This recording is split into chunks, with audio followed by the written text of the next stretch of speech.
Feel like a hamster on a hamster wheel, not getting anywhere new? Perhaps you've hit a plateau that has you asking, is this it? Have you accomplished all you've set out to do in life and are not feeling as fulfilled as you thought you would? It is normal at midlife to reassess what's working for you and what's not. It's also normal to want to reclaim your time, your energy, and your joy. Let's make the best out of the second half of our lives by having more fun, experiencing more peace, and feeling more joy. If any of this resonates with you, then this podcast is for you. I'm Megan Bayles Bartley. Now let's get ready to shift our shit. Hello and welcome back to part 2 of episode 4 of our season 3 on boundaries. We are looking at what happens when I have compassion fatigue. What do I do with that now? And help me. What do I do if I have compassion fatigue? So I like us to think about our self-care because, that's a really popular word these days. And lots of people we here at the Mindfulness Center will say, we're going to help you put some tools in your toolbox. But I like us to think about rest in kind of a more complex way, that it's not just about if you've got burnout or compassion fatigue, stop working. Just go sit on a beach somewhere and that's going to make you feel better. It's actually not. I think it's much more complex.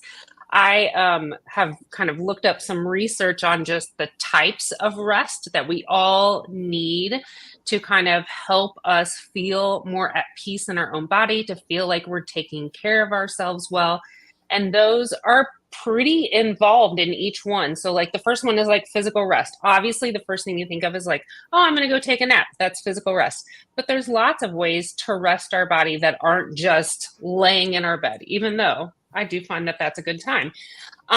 There's, just doing a little bit of yoga, some light stretching, anything that has to do with kind of letting our body and our muscles kind of have the rest we need. But physical is just one. So we can have mental rest where we've taxed ourselves out, whether you're working on your taxes or you're working on, I'm getting ready to fill out the FAFSA. Let me tell you, life is grand and it's so much fun to find all that documentation about the money that, future colleges want to take from my family. We also have sensory rest where I spent time last night with a bunch of youth living their best life, celebrating kind of the Christmas holiday, eating lots of candy canes and soda, and it was a wild time. But when I came home, I was like, ooh, I need to be by myself. That was a lot. So sensory is one of them. Being creative. I think if I don't spend time creating something every once in a while, whether that's cooking in the kitchen or that's crafting or that's just finding a way to be creative in my profession. Being creative is a huge part. I will sit in with, young girls will color for a session. And when the session's over, I'm like, gosh, that felt good. Like, I don't realize that, this adult coloring book thing is really a thing to help us sit still and choose a color and not think about anything else.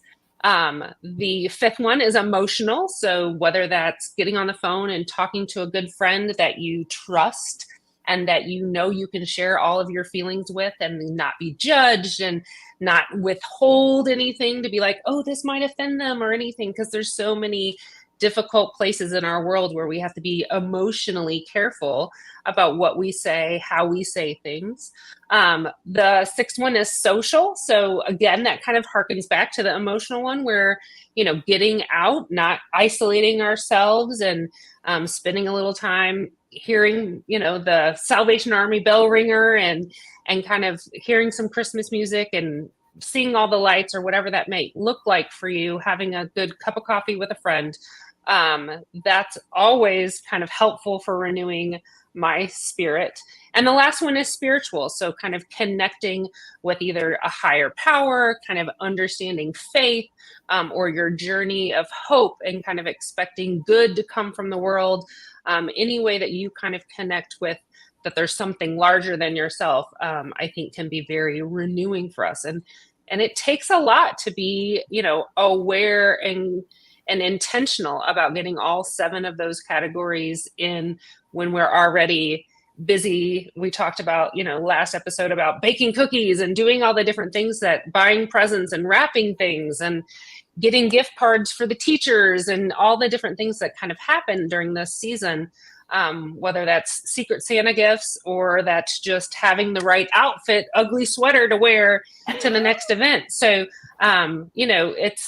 there's something kind of happening every day. My oldest came to me this morning before I'd even gotten out of bed. I need $10 for a gift that I was supposed to buy. And I'm like, that is awesome. I love my generosity. That's so great. So there's a lot of stuff kind of happening. And I think it takes being really intentional of addressing each one, even whether it's throughout the week, throughout the month, kind of being aware of those. Yes, which goes back to what we've been talking about with these other episodes of self-awareness, is knowing what are the things that I need to best take care of myself, which is not being selfish. We've been saying this whole season, this is not about being selfish.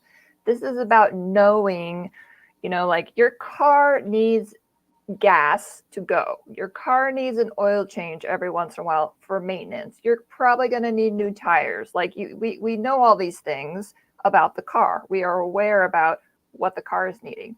In a similar way, we need to know what's going to keep us running efficiently and will help last for as long as possible, right? So anytime, most times when we assign the selfishness to these things, it's because someone else told us that we were being selfish, right?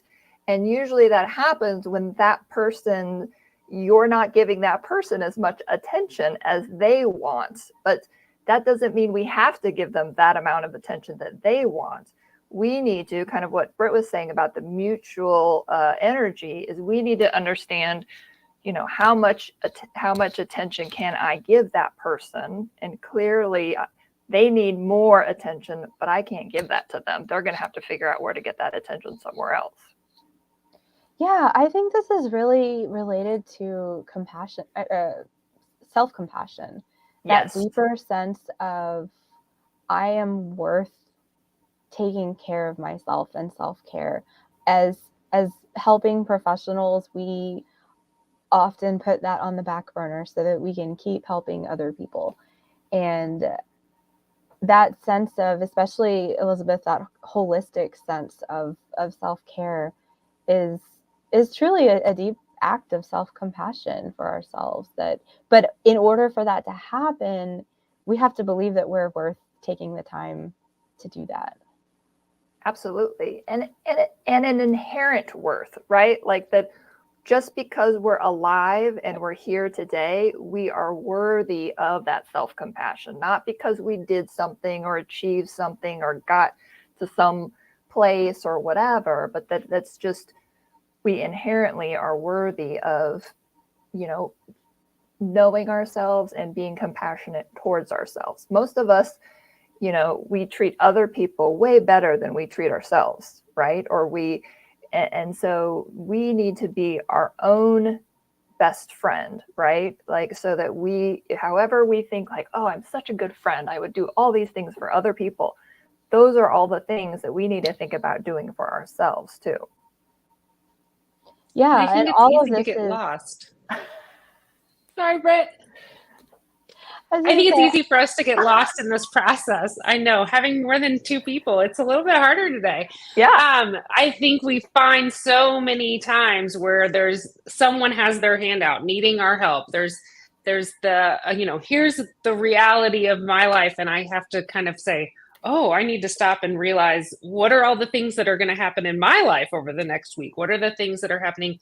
And I just really struggle with that selfish thing. I really have a hard time when people are like, oh no, that's selfless, giving all of my energy to others, that service to everybody else is where it's at. And I'm like, yes, that can be a source of, excitement for yourself, feeling needed.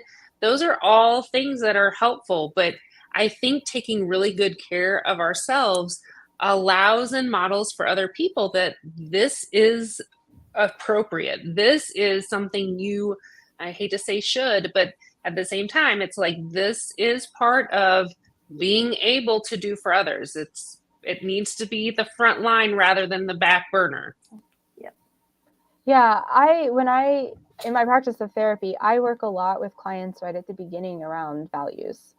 I think identifying what our values are, we all kind of have these abstract ideas of all these big things are my values, but we rarely name what are my values? What is most important to me when I am engaging with the world and other people? And I have found that to be a really helpful frame for myself and for others around how do I begin to think about what my boundaries are? If these are the things that are important to me, how do I make it so that I am putting more energy towards those things and less energy towards things that are less important to me? And so, yeah, I use a lot of values work. And then we can ask ourselves, is this boundary or is this decision in alignment with my values? Is this decision stretching the boundary? Is it way over the boundary? Because I don't think it's not an either or, it's not an in or out kind of thing. There are lots of things that can stretch, especially when we're talking about compassion fatigue and being in helping professions. There are parts of our jobs that may stretch our boundaries just by the nature. And so how do we, in other parts of our lives, as Elizabeth was saying, bring that self-compassion, that self-care back in to balance out? Again, I'm always coming back to the energy exchange. Yeah, well, and the idea of there being a mutual exchange of energy, it doesn't mean that it has to be the same type of energy. Like therapists in therapy get paid to do the work that they do. So they get paid money, and then they give, their energy to the client. And so the exchange is not going to look the same, but that's where if therapists were, undervaluing themselves and they would feel a resentment, like Britt was talking about in part 1, that this was too much energy and I wasn't getting paid, the amount of money for that. Or, just like a nurse on a NICU unit, has to work a 12-hour shift and she's exhausted, her salary, needs to be, compensatory to the amount of work she's doing. And also, there's something about how we think about our work or how we go about our work, because we also have to, check the amount of what's our expectation of how much energy do I give to this too. Clearly, a nurse on a NICU unit, we want them to, be present and aware and all those things. And that could be exhausting, right? So I find that, a lot of times I will not be intentional. And I think the intention is huge for me of saying, what are my values? My values absolutely are my family, my faith identification, our spiritual life. Those are the things that I would say, those are the front burner things for my life. However, more often than not, those are the things that end up with my ending energy, not my beginning energy. Going to work, other people that are outside my house, they get the fresh Elizabeth with energy and enthusiasm and ready to serve and do all the things. And by the time I'm done working, I'm done, spending my day talking, I kind of come home and I'm like, oh, dinner. Right. Let's do it. There's less energy on homework and all the other things that have to happen once I put on the hat of the second job. And so it's important for us to say, okay, really, where are the places that I'm in control of how that works? Can I make sure that my Saturday and my Sunday are really geared towards those primary values? Because I can make choices about how I spend those days and how that feels, rather than I'm at the end of a leash and I'm just kind of being yanked around to the next activity or the next thing that has to happen. So I think kind of naming those values, Britt, is really good about, oh yeah, this is my value, being really good to the people who I love and being really good in my life and doing the things that I value. But at the same time, also, there's only so much energy. And the older I get, the more present and more I realize there's only so much energy I do have to choose, even if things do seem like that's a really great idea. I really like that event or that kind of thing, but I have to kind of be more careful. Yeah, I'm finding more and more. I think since COVID, really, I knew I was an introvert. I'm a very strong introvert. I like people and I like to be away from people. And and so I'm realizing I need more downtime, alone time, just often in total silence than I've ever felt like I could give myself. And realizing, reflecting back, that not feeling like I could give myself, that is what created compassion fatigue and burnout for me.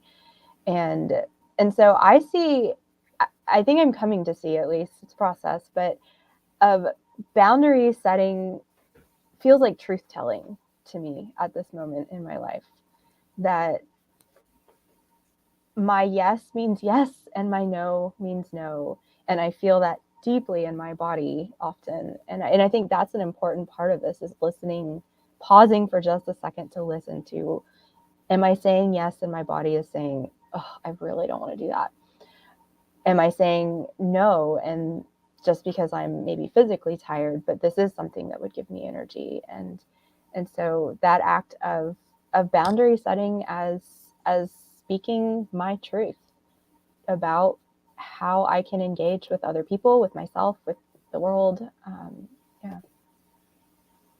So, Britt, can you kind of tie it into kind of your previous life of being a minister? Because I know there's a lot of theological principles that really kind of push. I also did my MDiv, and we kind of have that history together. But I find that the religious message is serve, serve, serve. Like, it does not, I mean, love God, love others, those kinds of messages. We forget the love ourselves in that process. Yeah, I think the whole idea of how we talk about sacrifice and sacrificing our own time and our own energy and in service of others, while that may have noble intentions, we lose ourselves in that and we become ineffective. And so, yeah, I mean, I think even as you said, Elizabeth, that the love your neighbor as you love yourself, you can't love your neighbor better than you love yourself in that. And so if there is no self-compassion, no love of self, or minimal love of self, that's how you're going to love the people around you and share compassion with them. And I think that's very related to those of us in helping professions and compassion fatigue, whatever language you couch that in. We can only be helpful and serve others as much as we can give that to ourselves. Amen. So we need to wrap up for today, ladies. Thank you so much for joining us. I want to tell all our listeners, Britt has an amazing worksheet, a values worksheet that I imagine she'd be willing to share with us. If you send us an email at shiftingourshit@gmail.com, I'll make sure Britt gets that, and she can send you one of her values worksheets that she has created herself. She's used different templates, but she really has her own way of doing this. And everybody I know who's done her values worksheets come away just like blown away with what they learn about themselves, which is a way to become more self-aware. So if you're interested in that, send us an email, shiftingourshit@gmail.com. Ladies, thank you so much for joining us today, and hopefully we'll see you again on another podcast. Thanks for having me. Megan.